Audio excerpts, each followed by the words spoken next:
Minnesota reading scores have been dismal for students across the state in recent years, especially following the COVID-19 pandemic. Now new legislation is in place aimed at fixing the problem.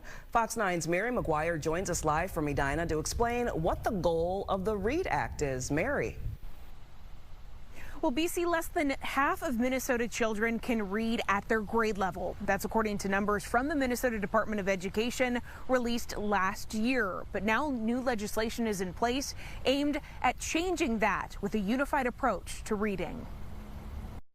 This month, educators across the state will be able to register for training programs outlining the fundamentals of the READ Act, a new law designed to have every child in Minnesota reading at or above their grade level, starting in kindergarten.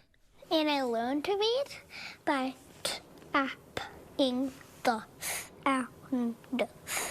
The science-based, systematic approach to reading, focusing on phonics instead of memorization, is already being implemented at places like Monroe Elementary in Brooklyn Park and at Lino Lakes Elementary.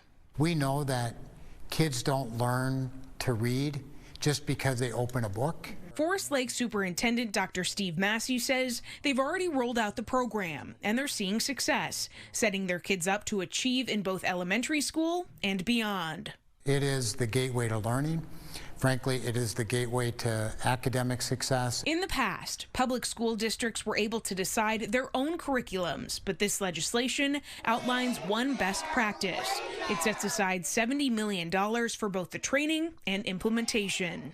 The READ Act provides a framework and a way in which schools can tap into state resources that are evidence-based, based in the science of reading. Another component of all of this mandates districts screen kids for reading proficiency from kindergarten through third grade. Now, this law went into effect this summer, but educators are required to complete training through the READ Act by 2027. Reporting live tonight, Mary McGuire, Fox 9.